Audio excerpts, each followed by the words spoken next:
They're the new fashion dolls that you can really move. Mattel's new live-action Barbie. Chrissy talks, Chrissy talks. Hi, I'm Chrissy. Dawn will dazzle little girls this year with over 75 stunning outfits.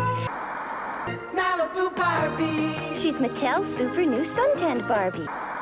Jeepers Creepers doll fans, we are back with another video. My name is Joey, and today we are going back in time to the 1970s to discover some of the popular dolls of the era. This is part of a series of videos I do on my channel called Dolls of the Decade.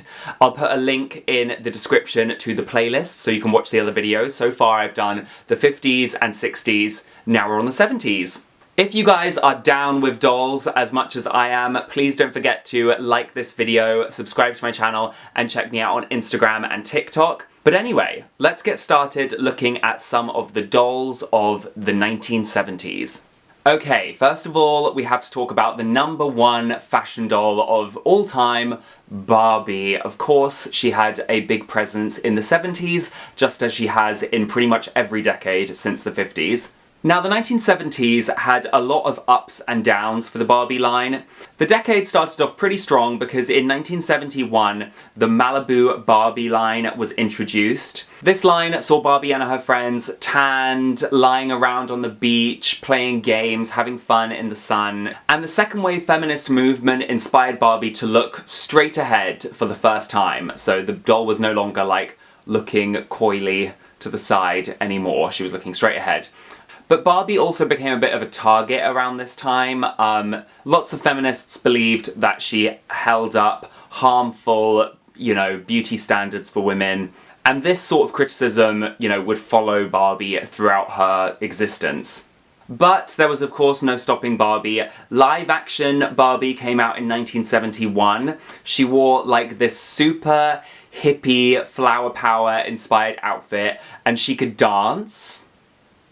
Sort of. She kind of dances like your dad at a wedding, but, there she is. Busy Barbie was also released in 1971. 1971 was a big year for Barbie, and this doll had opposable thumbs, and this allowed her to grip and hold all of her accessories, and she came with a whole bunch of accessories.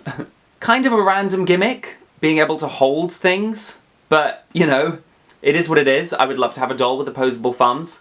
At the beginning of the 70s, Barbie and her friends were really into outdoor activities like roller skating and camping and swimming, surfing, snorkeling and volleyball. And the first ever Barbie camper van came out in 1970. And Barbie also got her first swimming pool in 1973. Quick Curl Barbie was released in 1973, and she had like wiry hair that you could curl and style. Ken also had brushable rooted hair for the first time in 1973, and this doll even came with stick-on sideburns. Ew. Ew. I really don't like sideburns. The oil crisis of 1973 really slowed production. There was also a rise in competition from cheap knockoff Barbie brands. This prompted the creation of the Best Buy Barbie line. The Best Buy line had cheaper, more basic fashion packs which didn't involve as many shoes or accessories. And some Barbie dolls started being sold in plastic baggies instead of like proper boxes to save money on packaging.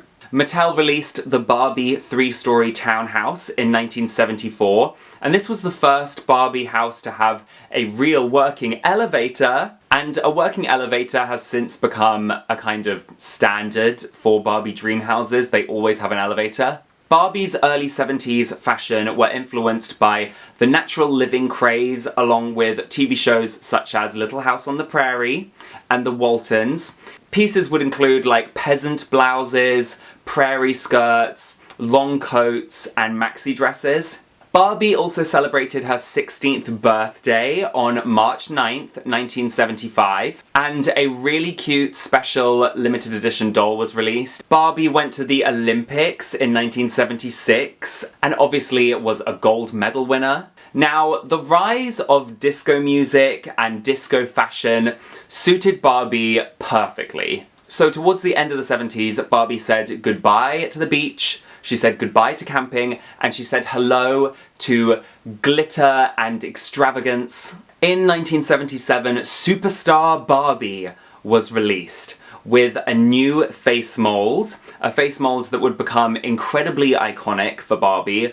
And, you know, this doll in general is incredibly iconic for Barbie. This was when Barbie really became the, you know, long blonde-haired, pink-wearing icon that we all know and love. Fashion Photo Barbie was released in 1977, and she would pose for the camera. We love it. She's an influencer. In 1979, the classic Barbie A-frame Dream House was released. This house is so iconic. But it doesn't appear to have an elevator. Or stairs. How did she get upstairs? Okay, now we're going to talk about some of the other dolls which were released and gained popularity during the 1970s. This is Dawn. Dawn was made from 1970 to 1973 by a now defunct toy company. Dawn dolls were all 6.5 inches, so they were quite a bit smaller than your regular Barbie doll. These days, there is definitely space in the market for a smaller, more compact line of dolls. The great part about a smaller doll is you can create smaller, more compact, cheaper playsets and dolls' houses. The Dawn dolls were quite popular and even topped Barbie's sales for quite a while. In the UK, there was a similar doll called Pippa. Now, soon after Dawn was released, Mattel released Rock Flowers dolls. They made them from 1971 to 1974. And these dolls are clearly made by Mattel to compete with the Dawn dolls because they were also 6.5 inches tall. They wore like super hippie flower power clothes. I do kind of love these dolls, they're quite iconic. But the best part about these dolls is each one would come with a little plastic record which the doll could stand on top of, so you could like watch the doll spin round as the record played. I mean, iconic. Iconic. Each rock flower has a real record of her own rock music, a wild rock costume, and a posing stand so she can twirl on any short spindle record player. The Rock Flowers.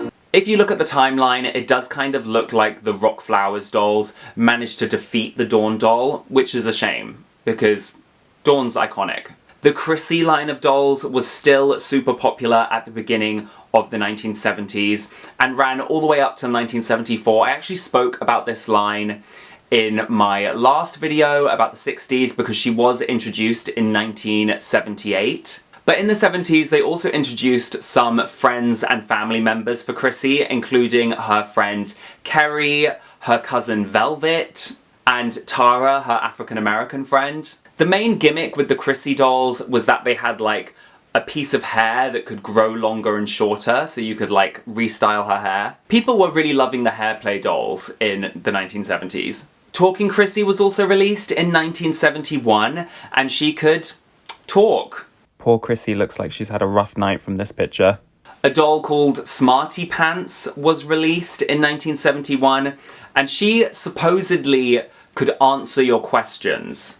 Dusty and Skye were released in 1974. Dusty is such a 70s name. Anyway, Dusty and Skye were dolls released as a more like sporty, not like other girls, alternative to Barbie. Dusty was actually the same height as Barbie, but she had a much smaller chest and a much wider build. She also had a spring-loaded arm so that she could play sports like tennis. Another fun feature of this doll was she was incredibly ugly. She is so ugly, I'm sorry, this is probably one of the most ugly dolls I've ever seen. And there was actually meant to be a boy doll created called Cliff, and he was advertised but sadly never released. This doll line didn't last very long, and it's a shame, but I feel like it might be because she's just not that cute. I hate to be mean. Okay, next we're going to talk about Tiffany/Tuesday Taylor. Okay, so basically Tiffany Taylor was released in 1974 by the Ideal Toy Company, and she was huge. This doll was colossal. She was about 19 inches tall, which is pretty massive, and her gimmick was that she had like a rotating scalp, and there was different coloured hair on the other side. So you could kind of like spin her head round and change the colour of her hair. It's a gimmick that was similar to some of the Hannah Montana dolls of the mid-2000s. Now, Tuesday Taylor was a very similar doll, also made by the Ideal Toy Company, but this one was slightly smaller. She was the same size as a Barbie. Okay, next up we have Jody the Country Girl. And she was released in 1975 by the Ideal Toy Company again. Ideal was everywhere in the 70s. And this doll would dress like she was going to churn butter out in a field somewhere. She was 9 inches tall, so a little bit shorter than a Barbie. And yeah, she dressed like she lived before the invention of the light bulb. But she had this incredible long hair, but I'm sure this hair would get in the way when she's doing her chores, like carrying water back from the well. Okay, I don't very often talk about baby dolls on this channel, but I thought it was important to mention that the first ever Baby Alive doll was introduced in 1973. Baby Alive was made by the toy company Kenner, and they still make Baby Alive dolls to this day. I mean, I find the name Baby Alive kind of creepy. It kind of sounds like, I don't know, Night of the Living Baby or something. And the main feature of this doll is that it can eat and drink. Drink your blood. There were also a whole bunch of celebrity dolls made in the 1970s. For example, Sonny and Cher released dolls in 1976. And they really did Sonny dirty with this doll. He does not look very good here. Anyway, the Osmonds released dolls also in 1976. Charlie's Angels, this was the original TV show, released dolls in 1977. And Dolly Parton released dolls in 1978. Mattel created a line of dolls called Honey Hill Bunch dolls from 1976 to 1978. And they were these really cute, like wholesome dolls with plastic heads and squidgy soft bodies. Mattel released Kathy Quick Curl in 1972, and they continued to make her until 1974. And she had a very similar gimmick to Quick Curl Barbie. She had the wiry hair, which you could like curl and style. But this doll is so creepy. Terrifying. I'm gonna have nightmares. Okay, next up, Mattel released the Sunshine family from 1974 till 1982. They were family dolls with creepy, lifeless eyes. I actually really hate the eyes. They're super creepy. But it's quite a cute idea. You know, the whole point was that you could play out like family dynamics. And the line would get extended to include loads of different accessories and playsets and family members. Like you could buy the grandparents, and you could also buy other families, like build up a whole neighborhood. It's very cute. Okay, next, these are kind of obscure, but we have the Sasha Dolls. Now, Sasha Dolls were Swiss dolls, originally released in the late 60s, which gained popularity in Germany and in the UK in the 70s. They resemble children. They're really beautifully made, and they had kind of sad, like pensive looking faces. Last but not least, I thought I'd give a quick shout out to Raggedy Ann and Andy. These were soft dolls made by Knickerbocker, and you know, Raggedy Ann was just kind of like there all through the 60s and 70s and 80s. She's kind of died out now, but she's kind of creepy. And fun fact about Raggedy Ann, the original Annabelle doll, you know, from the creepy movie Annabelle, the original Annabelle doll, like what the film is based on, is actually a Raggedy Ann doll. Fun fact. So there we have it, doll fans. We looked back at some of the amazing dolls that were created in the 1970s. Let me know if you remember any of these dolls. Let me know if there are any dolls I missed from this list. Also let me know which decade you're interested in me making a video on, and check me out on Instagram and TikTok. Also like this video and subscribe to my channel if you're new here, and I will see you real soon, doll fans. Bye!